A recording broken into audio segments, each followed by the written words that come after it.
Oi, Isa, que tipo de culinária que você mais gosta, assim, de fazer? Nossa, são tantas mesmo, não consigo nem escolher. Ah, não, então hoje você vai estar na sua área aqui, porque o convidado de hoje, ele é especialista em diversos tipos de culinária diferentes. Opa! Vamos lá! Vamos lá. Vamos começar?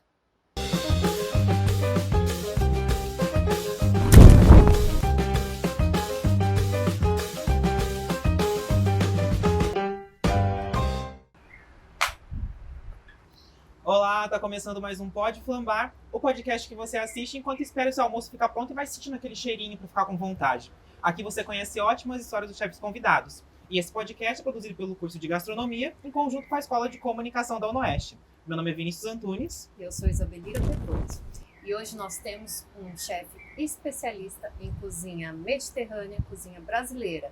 A gente vai ver aqui alguém especialista, ó, cozinha espanhola, italiana, francesa, maior delícia. É o nosso chefe Ulisses. Bem-vindo! Muito prazer, Vini. Muito prazer, Isa. Será um prazer conversar com vocês. Aí, para começar, chefe, como é que começou a sua história na cozinha? Bem, a minha história na cozinha, ela começa na minha infância. Eu sou caçula de 4 irmãos e as minhas irmãs, na verdade, elas têm um papel muito importante na minha vida quando criança, porque elas de certa forma, me alugaram a gastronomia na minha vida. Ou seja, faz o que eu preciso fazer aqui em casa, lava a louça e tudo mais, que eu cozinho para você, né? Meus pais, mãe e pai, trabalhavam e eu ficava com as duas. Então tem a ver com isso, que eu chegava da escola com 12 anos, 11 anos e me virava na cozinha, né? Eu não ficava refém das minhas irmãs, tá? Eu sou da época ainda do escovão, precisava passar o escovão e tal e tudo mais. E aí eu me virava. Mas tem a ver muito mais com a minha família, primos, vó, dos momentos que a gente passava junto, né? No final de semana e tudo mais. Então, a gastronomia começa aí, um despertar para, nossa, eu consigo ir para o fogão e cozinhar, Desde consigo criança. fazer alguma coisa, esquentar alguma coisa e tal. Então ela começa aí. Muito novo mesmo, né? E as especialidades que o senhor tem dessas diversas cozinhas? Ela iniciou, assim, foi escolhida ou escolheu você? Eu acho que elas me escolheram de certa forma, porque eu tenho por parte paterna, meus avós, espanhol e mineira. E por parte materna, meus avós eram baiano e italiano. Então essa mistura, na verdade, trouxe para mim uma, ah, uma miscelânea, né? Uma vocação de diversidade em casa. Além do mais, que os meus tios se casaram com cearense, mineiro e tudo mais, né? Mas, sobretudo, a minha percepção de cozinha rústica, cozinha de casa, ela vai acontecer. Eu tenho uma vivência de infância muito simples, né? Muito simples. Sabe aquela coisa ainda, não sei se vocês tiveram experiência sobre isso, mas de viver numa rua ainda, lá em São Paulo, em Guarulhos, que era formado por famílias que se conheciam há muitos anos. Então eu podia chegar na casa de uma vizinha, que era mineira, e chegar na hora do almoço e almoçar. Só chegar lá na hora. Só do chegar na convívio. hora. Ou na janta, ou mineira. Então, assim, eu chegava e eu sempre fui muito simples nisso, né? Então, assim, a minha formação era dessa vivência de cozinha brasileira rústica, sabe? De chegar na casa dos vizinhos e ter a experiência de poder almoçar, jantar e tudo mais. Então, assim, a minha formação é esse caldeirão de influência seja por parte de família ou por parte de vizinhos que me formaram nessa experiência. Você começou na Brasileira? Já? Na Brasileira. Sim, na Brasileira, sempre. Seja por família, meus pais são oriundos do interior de São Paulo, entendeu? Então, assim, tudo que é de simplicidade na formação da comida, né? Minha mãe falava assim, olha, seu avô formou os filhos numa chácara que plantava vegetais, frutas, legumes, e a gente vendia na carroça. Então, assim, isso para mim era uma influência muito boa, porque minha mãe, eu adorava ir na feira, e minha mãe falava assim, ó, chuchu se escolhe assim, mamão se escolhe assim, melancia se escolhe pegando essas assim. coisas e já foi. Exatamente. Essa formação de família que me passou, e até hoje eu tenho essa percepção na mente de como escolher uma boa fruta, de como escolher um momento certo de um vegetal, de um legumes, entendeu? O gosto já vem de berço. Já vem de berço, entendeu? É isso. Então isso para mim foi muito bom. E a gente cresceu, quando eu digo a gente, né, na família, eu digo eu, meus primos, meus tios, tendo contato com frutas na hora da refeição. Então eu sou acostumado a comer um abacaxi, uma laranja no almoço, uma melancia, coisa que nem todo mundo faz, mas isso vem da minha tradição de crescimento com frutas e vegetais na mesa. Como é que é assim trabalhar com várias especialidades diferentes? Porque na comida brasileira, por exemplo, já tem várias coisas dentro da própria brasileira, né? E aí expandir isso para as outras também. Então, quando a gente pensa na cozinha brasileira, a gente pensa, para quem não só cuidadoso, mas curioso, a gente pensa assim, o que é nosso e que chegou para cá, para a cozinha brasileira? Então, hoje a gente tem alguns gengibre, por exemplo, gengibre, a gente tem algumas leguminosas que não foram daqui, vieram para cá, né? Então, quando a gente começa a pensar nisso, já para quem vai trabalhar com gastronomia e vai cuidar nessa área e que vai pesquisar sobre isso, a gente imagina que isso daqui veio de algum lugar, tá? Então a gente teve algumas influências, seja espanhola, seja portuguesa, seja italiana, né? A gente não teve quase uma influência francesa na nossa tradição culinária, mas sobretudo portuguesa, espanhola, um pouco no sul, italiana muito raiz, né? E eu tive por parte da minha avó materna uma influência italiana. Então a gente começa a pensar no que a gente tem no prato que pode ser desses países, essa influência, entendeu? Tem algum que é a sua preferida? Tirando a cozinha brasileira, que é a nossa raiz, que eu sempre comento com os meus alunos que se a gente não priorizar o conhecimento da nossa raiz, que é brasileira, né, a gente está sem base. Porque nós temos uma cultura de priorizar o que é de fora, não o que é de dentro, né? Então, nesse sentido, quando a gente fala assim, bom, eu vou conhecer a nossa cozinha, a nossa raiz, o que é de São Paulo, o que é regional, o que é do Espírito Santo, o que é da Bahia, o que é do Cerrado, o que é da região da Amazônia. Quando a gente sabe, a gente cria uma boa base para conhecer o de fora. Coisa que o europeu não tem essa preocupação. O europeu pensa na sua própria gastronomia, e eu já tive a oportunidade de ter palestra com italianos, chefes italianos e franceses e perguntado assim, o que você conhece da cozinha brasileira? E eles falam assim, desculpe, eu não conheço nada. Por quê? Nossa, que desdém. Não, mas assim, uma simplicidade e pede desculpa por isso. Aham. Por quê? Porque eles conhecem muito bem da sua culinária, da sua gastronomia, e tão só da sua gastronomia. Sim, É o que importa para eles, entendeu? E a gente não, a gente quer saber de outras coisas. sem nem saber.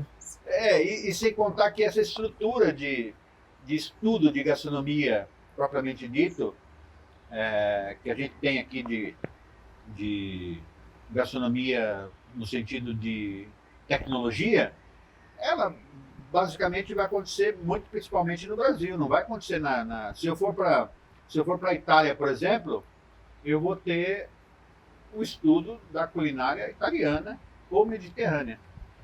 Se eu for para a França, eu vou ter o estudo da cozinha francesa. Então eles se preocupam muito com aquilo que é deles, que é a raiz. A gente tem uma outra percepção geral de tudo. Então, nesse sentido, quando a gente pensa o que pode agregar para a gente começa a estudar o que vem dos árabes, que os portugueses tiveram influência árabe, moura, que levaram para a Península Ibérica, que trouxeram para cá, né? E a gente começa a ter uma percepção muito clara da nossa formação gastronômica, entendeu? Vamos jogar um jogo? Vamos Pra lá. já abrir um pouco. Competição agora, só que dessa vez não vai ser uma competição. Vamos lá, para os jogos de mesa.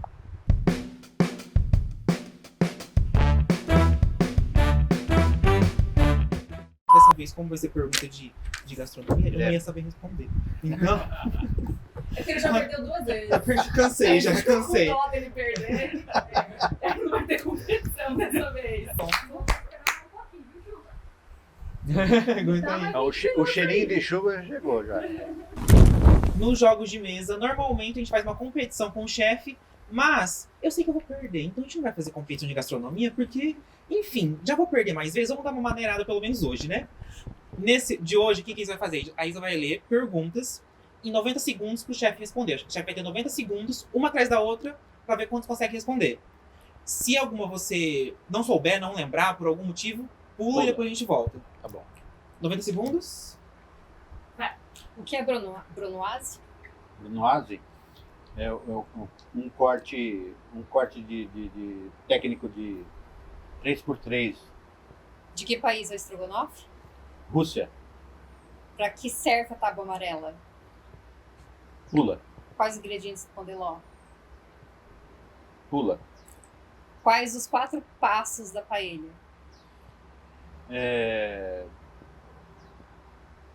Pula. O que é molho mãe? Os molhos bases, né? Como se faz chucrute? Fermentação do repolho. Quem foi Scoff? Foi um chefe que criou basicamente a estrutura da cozinha. Quais são os tipos de merengue?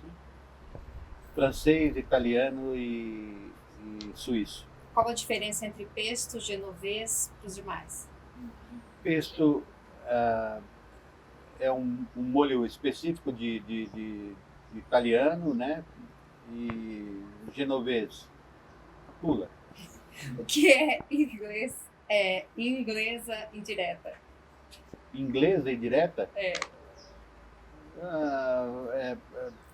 Formação de base de apresentação de serviço. 5 segundos. Qual é a faixa de temperatura dos riscos segundo a Anvisa? Aí, acabou. Ó, eu tava aqui, ó. Competitivo. Nossa. Até agora eu não tô competindo, eu sou competitivo. Nossa, Deixa mas passar um pouco, vocês Felipe. podiam- Vai a última, vocês vai. podiam Termina me que você começou. perguntar que ia falar sobre isso, né? Que eu ia me preparar. Quais os tipos de defumação? Era a última pergunta. 3 por 7 de 13. Tá bom, né? Arrasou. Rapidinho, assim, sim. Na pressão. Na pressão é ruim responder. Tá vendo porque eu não ia fazer isso? Gente, eu não posso mandar segunda. Eu tava aqui até agora tentando. Não, parabéns, chefe. Mas continuando. Quando é que você descobriu que a gastronomia era a sua vocação? Que momento você percebeu que era isso que você ia fazer da sua vida?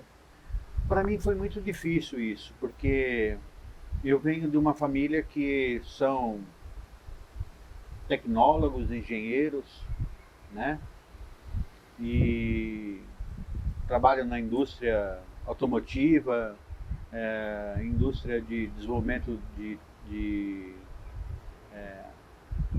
produtos eletrodomésticos e tal. Então, para mim, sair disso, eu não vou aqui trazer uma percepção muito ruim da minha mãe. Mas minha mãe falava assim, você tem que fazer o que seus irmãos, seu tio faz, né? Entendeu? Então, assim, eu cresci com isso, eu vou fazer o que eles fazem, né? E aí eu, com 14 anos, fui fazer uma formação, ou fui entrar numa formação estritamente técnica. Senai, fazer cursos de tornearia, ferramentaria. Nada a ver. Né? Nada a ver com o que eu trabalhava. Fiz o segundo grau na técnica e mecânica, fiz 3 anos de engenharia de produção mecânica, né? Mas como era muito longe para mim, eu morava em Guarulhos naquela época, era muito longe, acabei desistindo depois de um acidente, e fiz desenho industrial. E eu trabalhei com tecnologia de produto, plástico, eu me especializei em plástico, na década de 80, final de 80, início de 90. Então, assim, a gastronomia para mim, ela tem uma motivação na minha irmã, mais velha, que sempre quando eu falo sobre isso, o pessoal fala assim, quem foi a sua vocação? Sua inspiração? Não foi nenhum chefe francês, não foi nenhum chefe, né? Embora tenha um que eu goste muito, mas foi minha irmã. Ela cozinhava muito bem e me ensinava sobre isso, né? Então,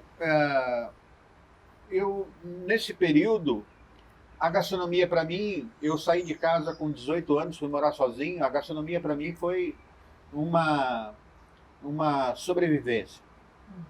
Mas uma sobrevivência muito vocacional, muito boa, porque eu estudava sobre ela, né?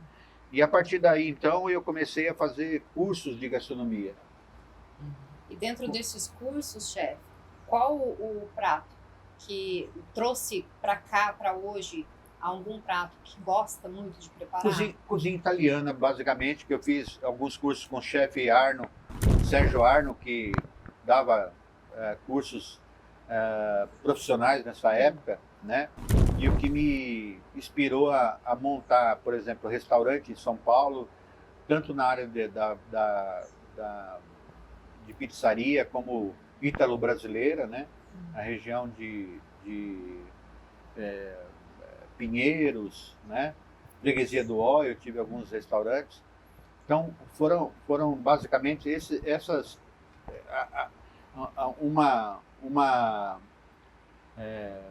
Eu sempre digo assim, isso culminou com o meu conhecimento de cozinha brasileira familiar com o conhecimento praticamente profissional de cozinha italiana. Tá? E assim, você trabalhou em todo esse lugar, mas quando você começou a dar aula, como é que foi? Como é que foi o convite? Como é que você começou nessa área? Eu fui para o Senac quando eu cheguei à conclusão que eu precisava me profissionalizar, eu cheguei a uma base, assim, eu preciso aprender do zero, né?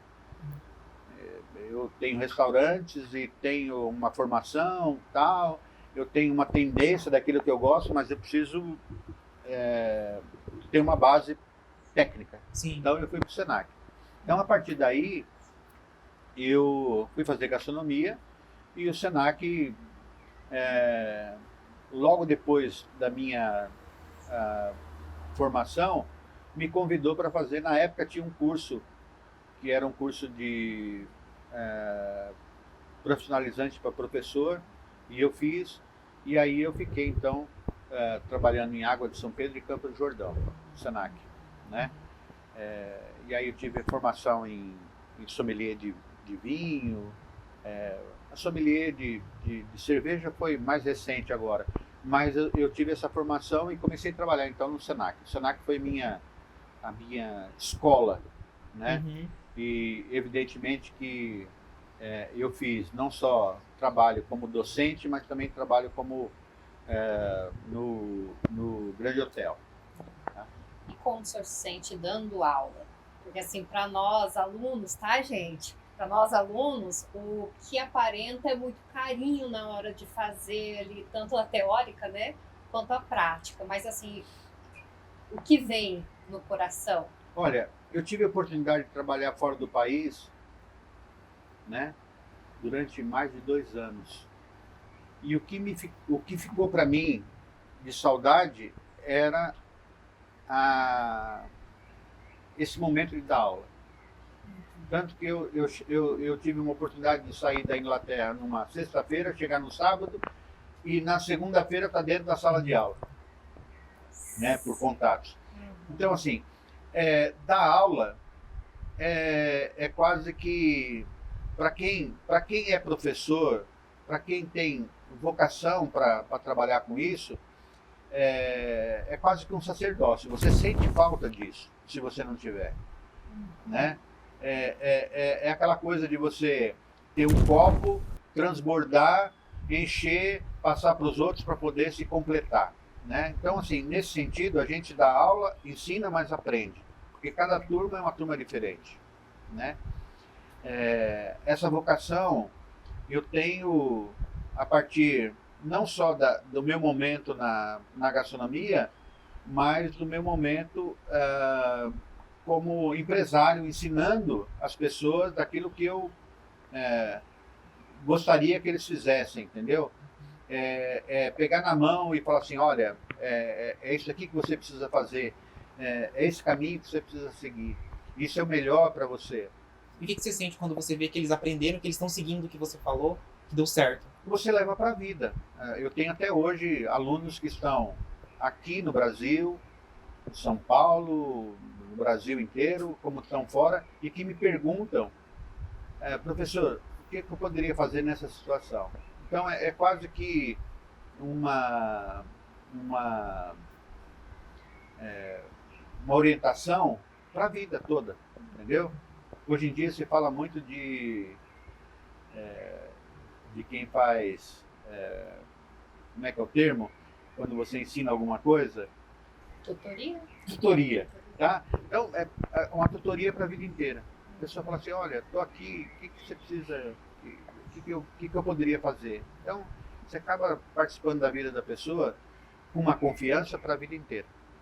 E tem, assim, dentro da carreira da gastronomia, que você tem algum momento, assim, especial mesmo, que lembra de coração. Os alunos procuram pós-formado e tudo, Muito. Mas aquele negócio que mexe com o coração. Tenho muitos. Eu tenho um aluno que chama Mauro Cerro, foi meu aluno em Campos do Jordão, e eu orientei para fazer um curso, participar de um concurso. O Senac tinha concurso entre os campos, né? E ele participou e eu orientei, e ele ganhou para ir para a Suíça. E ele foi para a Suíça e ficou lá 6 meses em Lausanne, e depois se estendeu, porque ele era muito bom, para 2 anos, e ficou 4 anos. Depois ele foi para a Espanha, para a França, e ele ficou na Europa 6 anos. E aí ele voltaria para o Brasil. Ele me perguntou, professor, eu tenho a oportunidade de trabalhar no Costão do Santinho, no Santa Catarina, para ser sous-chefe, vou ganhar X, e para trabalhar em Campos do Jordão como sous-chefe, para ganhar bem menos, né?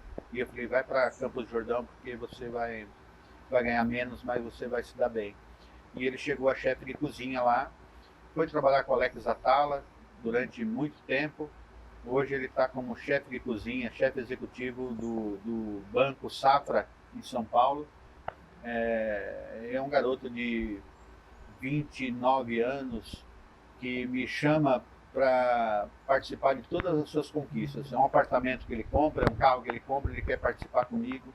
Então, assim, é uma confiança muito grande. Isso é bom. Nesse meio tempo também teve alguma história engraçada, algum perrengue que você passou, que você lembra? Eu tive várias, né? Dessas coisas que você confia na cozinha, que acredita que vai dar certo e não dá. Né? Não só por falta de conhecimento, muitas vezes, mas falta de estrutura de quem te dá apoio, né? Eu me lembro que eu fui fazer um evento em Piracicaba e eu precisava de 3 ou 4 patos e eu pedi, era para fazer confitado na gordura, então eu precisava de pato gordo com gordura de pato. E aí, quando eu cheguei lá, tinha 3 patos magrinhos pro evento, e aí eu falei, nossa, não vai dar isso daí, né? Eu vou ter que me virar. E eu tive que me virar com técnica, porque a pessoa falou, não achei o pato, né? Não achei o pato, não comprei o pato e achei esse pato numa chácara ali. E aí eu precisava de gordura para isso, né? E eu tive que me virar e acabou dando certo, né? A gente sempre pensa em cozinha. Onde quer que esteja, a gente sempre pensa em culinária, em cozinha e tal. E eu me lembro que eu estava em Ubatuba, numa que eles chamam de aquário, né? Aquário demonstrativo de peixes e tudo mais. Sim, que é tudo de vidro, assim. E aí tinha uma turma sendo orientado, uma turma de crianças sendo orientado. E quando chegou na parte dos pinguins, assim, eu estava lá assistindo e a monitora das crianças perguntou assim, olha, falou sobre os pinguins, falou que eles soltam óleo nas penas para se proteger. Aí perguntaram assim, por que eles gostam de óleo? Assim, saiu, né? Eu falei assim, para fritar melhor, né? Aí as crianças, ela falou, não, ele tá brincando e tal. Então, assim, para mim foi uma coisa... Tudo chega na gastronomia, tudo. Tudo é gastronomia. Para mim, se tem óleo é para fritar melhor, né? Nossa. E foi uma gozação. E tem algum tipo de prato, algo que o senhor não gosta de preparar? Não. Nada. A gente acaba tendo uma percepção, né? Todo chefe de cozinha, todo cozinheiro, principalmente, né? Antes de chefe de cozinha, cozinheiro, de preparar para o outro, não para si, né? A gente não cozinha para si, a gente cozinha para o outro. Então essa percepção, a gente tem que buscar técnica de coisas que a gente não gosta de fazer, né? De comer, por exemplo, mas que faz para o outro. Sarapatel, por exemplo, é uma coisa que eu como, mas não é uma coisa do meu dia a dia. Mas eu preciso aprender como é que faz um sarapatel, como faz uma buchada de bode, né? Embora não seja da minha percepção gastronômica do dia a dia de comer e tudo mais. Então, Mas assim, pro chefe, outro não pode falar disso. Desculpa, mas a técnica em si. Isso, a técnica chata, aquela coisa chata. Chata, Isso eu não que- quero fazer de novo. Eu isso vou assim, ter que fazer porque eu vou ter precisa. que aprender a fazer isso daqui, fazer certo como se faz regionalmente em algum lugar, porque é assim que se faz e é assim que se come, entendeu? Independente de eu comer. Embora eu seja uma pessoa, fazendo aqui um parênteses, eu fui muito enjoado quando criança. Enjoado mesmo, sabe? Enjoado. Pra comer. Para comer. Tinha coisa que me dava ânsia, né? Por exemplo, para mim, coentro, quando criança, me lembrava aquele besorrinho verde que você pisa assim, sabe? Hoje eu não consigo viver sem coentro. Eu comecei a aprender algumas coisas que a gastronomia me levou a isso, né? Por que é isso? Por que você usa no coentro? O coentro, o asiático, por exemplo, usa a raiz, que é levemente adocicada, como qualquer outra raiz, né? O gengibre, por exemplo. O caule, que é suave, a folha, a semente e a flor. Então lá eles usam cada coisa. Quando você começa a aprender exatamente isso faz parte da sua vida natural. Então, assim, eu não consigo fazer alguns pratos sem usar coentro. Para mim, não existe isso. Mas antigamente eu era muito enjoado. Mas eu entendo, porque eu também sou. Eu sou enjoado pra comer tudo. Tem que desenvolver esse paladar no início. Olha, eu tive situações da minha vida, dando aula, por exemplo, de cozinha do Mediterrâneo, no Senac, que alunos de outra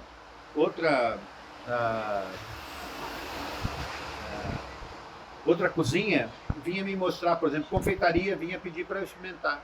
Porque eu sempre tive muito essa coisa da percepção gustativa. E aí, por exemplo, eu pegava um prato, né, que era feito, por exemplo, com fritura de queijo de cabra, ovo, gema e camarão, tá? E punha na boca e colocava no mesmo momento colocava uma sobremesa de chocolate na boca. Tinha aluno que saía com ânsia, né? Mas eu dizia assim, a gente tem que trabalhar essa percepção gustativa na cabeça, entendeu? Tinha muita coisa que eu não gostava, mas eu tinha que trabalhar na minha mente. Mas essa mistura que o senhor acabou de dizer, isso é só um teste. Não, era só um teste. Era só um teste para mostrar para os tá. alunos o seguinte, olha, você precisa trabalhar isso na cabeça, não é na língua. Nossa. Entendeu? Tô precisando disso. Vamos pro final, você tomar então? um ovinho com camarão? Vai? Tem nessa? Pra ver se dá certo. Vamos então pro Marcha Solta? Vamos lá. Marcha Solta.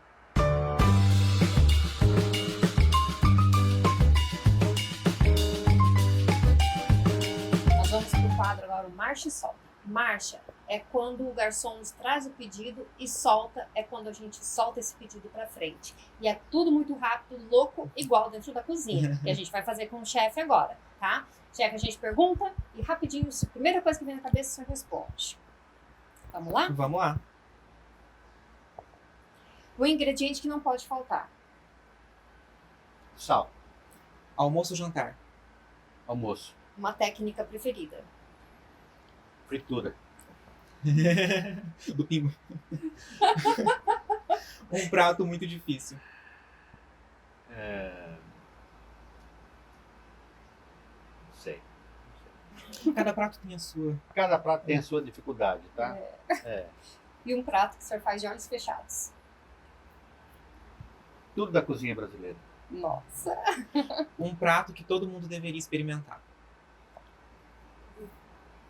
Galinhada.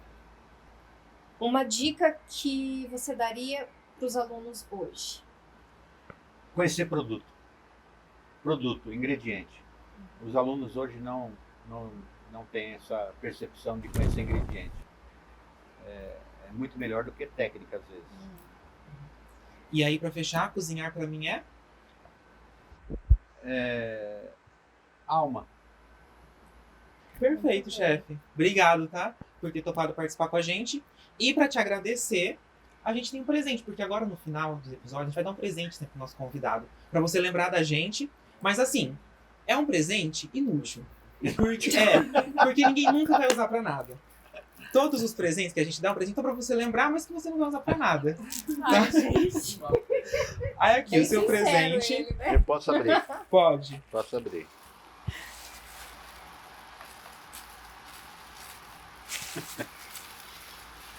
É um troféu. Era pra ser um troféu. Porque você acertou boa parte das nossas perguntas, a gente queria ter um troféu pra você. É o troféu que eu não consigo abrir. Mas até agora, esse foi o mais útil, porque você pode guardar coisa dentro ainda. Os outros não dá pra fazer nada. Esse você consegue guardar alguma coisa dentro ainda. Ai, que belezinha. Quer ver? Puxa. Aqui, ó. Tentativa. Aí, ó. Ah! Tem até um recado pra você. O que tá escrito? Preciso de óculos, né? Cadê? Deixa eu ver. Aqui. Parabéns, você ganhou. Parabéns. A surpresa. Muito obrigado. Obrigado, chefe. Obrigada, chefe. O Pode Flambar vai ficando por aqui. Obrigado a todos que participaram dessa conversa, a todos aqui dentro. E muito obrigado, chefe, pela sua participação. Eu que agradeço a oportunidade. Sempre será muito satisfatório e bem-vindo da minha parte, tá? Obrigada. Obrigado a você que ficou até aqui. Corre no Instagram da Gastronomia no Oeste e da Comunicação no Oeste para conferir os conteúdos exclusivos que saem por lá. E também se inscreve no canal do YouTube da Gastronomia no Oeste para conferir todos os episódios dessa temporada e os próximos que vão sair também. Muito obrigado por ficar até aqui e até a próxima! Até!